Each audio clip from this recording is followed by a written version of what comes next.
You're standing in a dim, rotting chamber. Low ceiling, flickering candles, no breeze, no windows. Only the thick scent of sweat, blood, and camphor lingering in the stale air. On the wall hangs a portrait, a man in royal uniform, his face warped like melting wax, his eyes fixed on you as if demanding repayment for something long forgotten. You step back, the portrait follows. A voice rises from behind, not angry, not sad, but cold, stripped of all humanity. I am the king. I do not need to be loved. You turn. He's there, jaw twisted, chin sunken, lips drooping like they're about to slide off his face. How could a man like this ever rule an empire? Ferdinand VII of Spain, not just a tyrant, but the rotten fruit of a cursed dynasty. Born of incestuous blood, raised on fear and ruled by hatred. He didn't just destroy a kingdom, he chewed through the last scraps of decency left on the thrones of Europe. But here's the real question: what happened? Where and when did a royal child become a walking nightmare that tore a nation apart? Where are you watching this from? What do you think of a king whose own people screamed at the sight of him? Leave a comment below, and if you love dark corners of history like this one, make sure to subscribe so you don't miss what comes next. And before we dive deeper, ask yourself this. In the year 1808, what made the people of Madrid scream in terror when they saw their own king? Spain in the late 18th century appeared to be sleeping beneath the crumbling weight of its own forgotten glory. Once an empire that ruled half the world, its galleons stuffed with silver and blood from the New World Spain had become an aging lion, rotting on its golden throne. Its colonies were slipping away, its economy, gasping, its people disillusioned. And the court, it reeked of decay. On the throne sat Charles IV, a king known more for his gentleness than his governance. A monarch with neither vision nor resolve, not a tyrant, but something perhaps more dangerous, a puppet. But the true fear of Spain did not stem from the king. It came from the shadow, standing just behind him, Manuel Godoy, a man of low birth who rose like smoke through the bedchambers of the queen. Godoy, lover of Queen Maria, Luisa, favorite of the crown, and architect of royal policy, effectively ruled the nation. He was loathed by the nobles, whispered about by the clergy, and hated by the people who called him the scoundrel who ruled the king. He wasn't brilliant, but he was cunning. And that, in an age of collapse, was enough. Spain was being devoured from both within and without. Beyond its borders, the French Revolution had shattered the monarchy and drenched Europe in panic. The guillotined head of Louis XVI still echoed across the continent. When Napoleon Bonaparte rose to power, he became a storm devouring kingdoms, and Spain was next in his path. But while kings and emperors moved their armies, almost no one noticed the boy growing up in the palace shadows, the son of Charles IV, Ferdinand, Prince of Asturias. Born in 1784, Ferdinand was not the golden child of any prophecy. He was frail, quiet, pale. He was not taught to rule. He was not loved. He was left alone, and alone he began to change. There was something unnatural about him. His jaw protruded, his chin receded, his face was long and uneven, his body malformed. Doctors at the time recorded congenital jaw misalignment, small head size, emotional volatility, and sudden, violent outbursts. But more chilling than his body was his stare. Cold, lifeless, unblinking, as if he could see something no one else in the palace dared look at. As Ferdinand grew, so did his hatred. Hatred for his father, hatred for Godoy, hatred for the court that ignored him. He didn't pretend to smile. He didn't play politics. He watched, took notes, and wrote in a private diary laced with venom. He referred to the monarchy as a prostitute dragging a nation into the mud. He obsessed over one thing, the throne, and he believed with every fiber of his malformed being that it was rightfully his. But Ferdinand had no army, no allies, no support from the court. All he had was a festering bitterness and the will to survive. And in that isolation, Something inside him began to break. He was no longer a boy, not yet a tyrant, but something in between, a shadow waiting to strike. And strike he would. When Napoleon loomed at the border, when Charles IV began to tremble, when even the nobles whispered, "Perhaps it's time for a new king," Ferdinand emerged. But he didn't just want the crown. He wanted every person who had ever made him kneel to crawl before him. March 18, 1808. The royal palace of Aranjuez erupted in screams, cries, soldiers trampling one another, courtiers dragged out into the courtyard and beaten until their teeth shattered on stone. The people surged through the gates like a dam had cracked. Manuel Godoy's name was screamed, cursed, torn apart by blades, and spit. The mutiny of Aranjuez had begun not from revolutionaries in the streets, but from within the palace walls. That was the day Ferdinand made his first move, and Charles IV, drowning in panic, abdicated the throne. Ferdinand entered the royal court like a victor, greeted by cheering crowds who saw him as Spain's savior, the one who would cleanse the filth of Godoy's reign. But they didn't know what they had just unleashed. They hadn't crowned a savior. They had unleashed a nightmare with a crown. Ferdinand VII became king for the first time in 1808. Less than 2 months later, he was betrayed by none other than Napoleon himself, lured into a trap, forced to abdicate, and exiled to France. His rule ended almost as soon as it began, but in that humiliation, something inside him snapped. Ferdinand was imprisoned in the Château de Valençay, a cold, lonely estate. The French fed him, clothed him, kept him warm. But they gave him nothing else. He didn't read. He didn't study. He wrote. Hundreds of pages, not memoirs, not reflections, but curses. He cursed his father, Godoy, his former advisors, the Spanish people. In his pages, his mind began to decay, not all at once, but like a tooth rotting from the inside. Line by line, he sharpened his resentment like a blade. In 1813, as Napoleon's empire began to crumble, Ferdinand was finally allowed to return to Spain. The people greeted him as a fallen hero. They cheered. They waved flags. They believed somehow he would restore the 1812 Constitution, a liberal charter passed during his absence. But Ferdinand had other plans. The moment he stepped into Madrid, he tore it apart. "Nothing is valid," he declared, "unless I approve it myself." He returned not as a reformer, but as a king of vengeance. He didn't just come back to rule. He came back to punish. More than 12,000 people were arrested in his first year.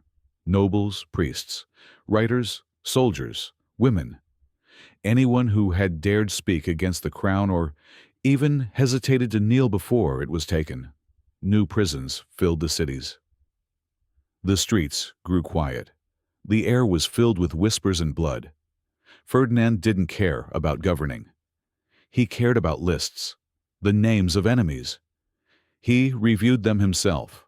Foreign diplomats called him the sleepless king. Every night he roamed the corridors of the palace, speaking to marble busts of himself. Sometimes he was found scratching his own face until it bled, muttering, "Don't trust anyone, not even you." Spain was crumbling. Civil war was simmering. Inflation soared. Bureaucracy collapsed. But Ferdinand didn't flinch. He was too busy looking for betrayal in shadows. He believed only he could save Spain, even if he had to destroy it first. He married. And then they died. His first wife, Maria Antonia, fell ill mysteriously. Some said poison. Some said fear. His second wife died after 2 years, physically drained and emotionally shattered. The third, dead by 21. Each queen faded like smoke. Ferdinand never cried. He didn't mourn. He moved on. He believed love was weakness. Loyalty, he said, was the only virtue, and disloyalty meant death. In the final decade of his reign, Ferdinand's mind drifted further into darkness. He ordered spies into every parish. One traveling theater troupe was arrested because he believed their play was about him casting him as the three-headed beast from Revelation. He burned books, banned printing, made it a crime to speak ill of the king, even in dreams. The people no longer applauded. They whispered. They avoided eye contact with soldiers. They prayed, but not for him. Spain had become a cage, and Ferdinand was the crow tearing at its bars. Still, he would not fall. Even as sickness took over, his vision blurred, his teeth fell out, his feet swelled with pus. He clung to power like a creature that refused to die. In 1830, he suffered a massive stroke. His doctors bled him daily. Each cut revealed thick, dark blood, not red, but blackened like resin. The palace smelled constantly of iron candle wax and rot. Servants whispered, "He's not a man anymore. He's fear wearing a body." He could no longer walk. But he still issued orders, still signed executions, still interrogated ministers from his sickbed. Then, in a moment of clarity, he turned to his servant and whispered, "Bury me deep. If you don't, I will return."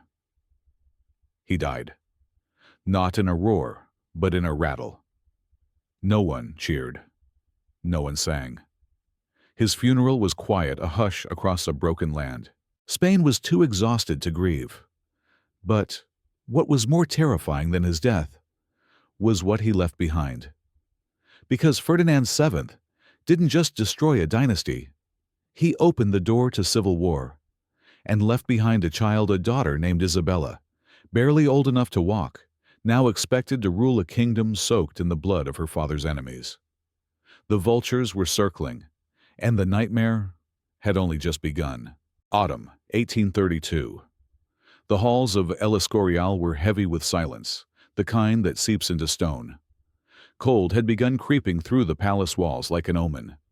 Deep within the royal residence, in a chamber where sunlight never reached King Ferdinand VII, lay motionless, wheezing, twitching, barely alive. No one called him El Deseado anymore. Not even the servants. Among themselves, they whispered a new name, the man who bleeds when he breathes. His skin had turned a sickly leaden gray, his legs swollen, cracked, oozing pus. Each time a physician tried to lift them, the king screamed so violently, the rafters seemed to shake. It was no longer a human sound. It was raw, primal, the scream of something being flayed from the inside. For more than a year, Ferdinand had been decaying while still on the throne. Gout had ravaged his joints. Every movement was a form of torture. His eyes, once filled with suspicion and fury, had gone murky. He could no longer tell night from day. And yet he ruled. He ruled from bed. Too weak to stand, too broken to write, he still summoned ministers, still issued orders, still signed death warrants with a trembling hand. From that chamber of wrought edicts poured out exiles, arrests, executions. And he remembered every name. One servant claimed that in his fevered sleep, the king whispered constantly, "Don't let him live. Don't let him speak. Don't let him write." When asked who Ferdinand only bled from the mouth and closed his eyes. What terrified him most, no one could say. A conspiracy, a ghost, or simply the weight of his own soul. On September 23, 1832, Ferdinand fell into a coma. And yet, instead of preparing his funeral, his wife, Maria Cristina, his final queen, declared that the king had died. The court exploded. Ferdinand's name was erased from state documents. Officials pledged allegiance to his 3-year-old daughter Isabella, whom he had named heir, under the pragmatic sanction defying centuries of male succession laws. But just 2 days later, Ferdinand woke up. And he was furious. He screamed when he learned they had buried him in ink. His name scratched out. His death celebrated. The ministers were summoned, dragged to his bedside, and interrogated by a man barely capable of speech. His face was bloated, lips cracked and bleeding, but his voice still cut like steel. "I am not dead. You wanted me dead that badly." He made a list. Those who toasted his demise were arrested. Some disappeared. Some were found with their skulls cracked on the palace floor. Maria Cristina wept. But Ferdinand didn't care. He had been betrayed, and he would live just long enough to take revenge.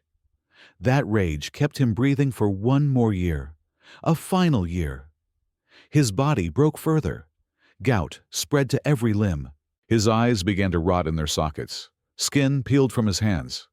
Every morning, servants had to wrap him in cloth soaked in alcohol to keep the bleeding from soaking the sheets. The stench iron sweat rot clung to every room he entered. Priests would cross themselves when passing his door. Some believed the devil had taken root inside him.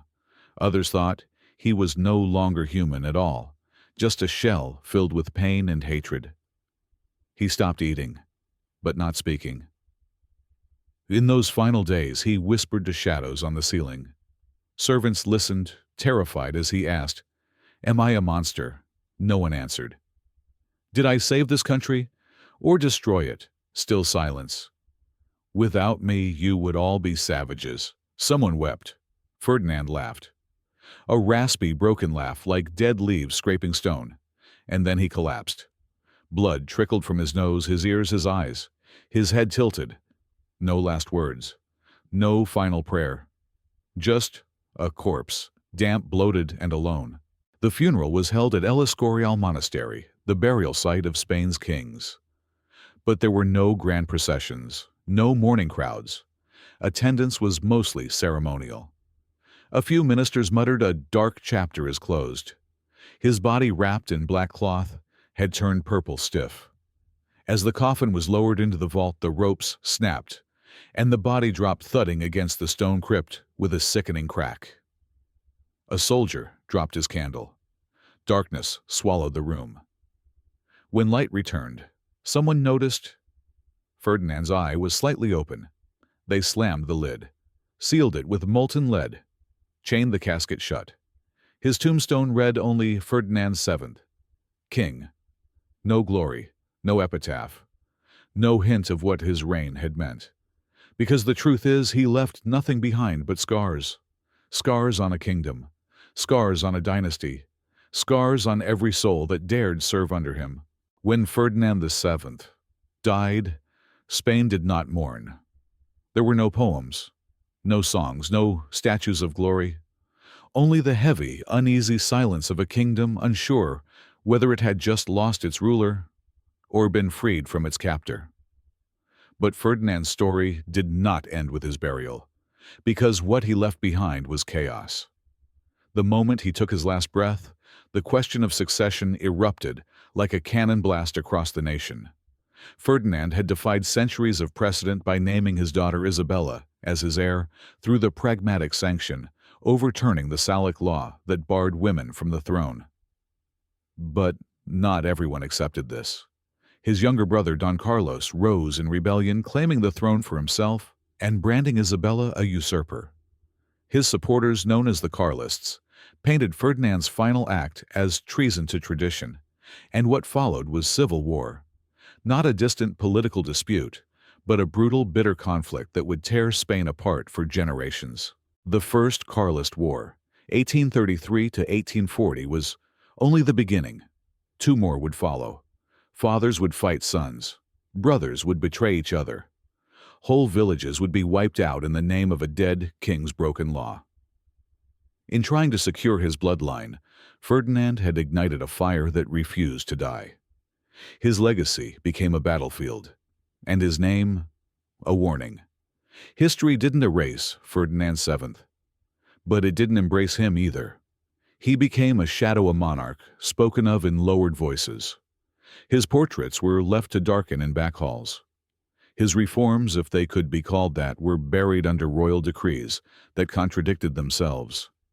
No monuments were built in his honor. No royal biographers fought to preserve his legacy. What remains of him? A few journals, a handful of decrees stained with dried ink, rumors of bloodied nights and locked doors, and a name whispered with disgust by both liberals and conservatives alike. He was the king no one wanted to claim. The left remembered him as a tyrant who crushed liberty. The right remembered him as a failure who shattered royal authority. And the people, they remembered the fear, the spies, the disappearances in the night, The silence in the morning. Ferdinand VII became a cautionary tale of what happens when power is driven not by vision or duty, but by revenge. Yet there's something deeply human and haunting in his story. A child born into a palace he did not choose. Warped not just by illness or bloodline, but by isolation, resentment, and generations of cruelty disguised as tradition. He was not made to rule. He was made to survive in a world that chewed up everything soft, and so he hardened. And in hardening he broke. Perhaps in another world, Ferdinand could have been different. Perhaps had he been born to another father, another court, another age. But he wasn't. And the wreckage of that reality still lingered long after his corpse turned to dust. Even today in Spain, the name Ferdinand VII is not spoken with reverence. It is spoken with caution, as if saying it too loudly might stir something that never truly went to sleep. What if Ferdinand VII wasn't the worst king Spain ever had? Just the most honest reflection of what monarchy had become. His death didn't bring peace, it brought silence. And from that silence rose civil war blood feuds, and a kingdom left to be ruled by a child, a girl surrounded by wolves. But Ferdinand wasn't the only cursed monarch. He wasn't the only ruler, twisted by power, family, and fear. If you thought his story was horrifying, wait until you see what happened to Charles II, the last of the Habsburg kings of Spain. Born grotesquely deformed, unable to chew or speak clearly, and rumored to be the product of generations of inbreeding, his existence alone terrified the court. And what they did to him, and because of him, changed European history forever. Click here to uncover that nightmare. And tell us, where are you watching from? What do you think of Ferdinand VII's story, the man, the myth, or the monster? Drop your thoughts in the comments below. And if you crave the darkest chapters of royal history, hit subscribe. We're just getting started.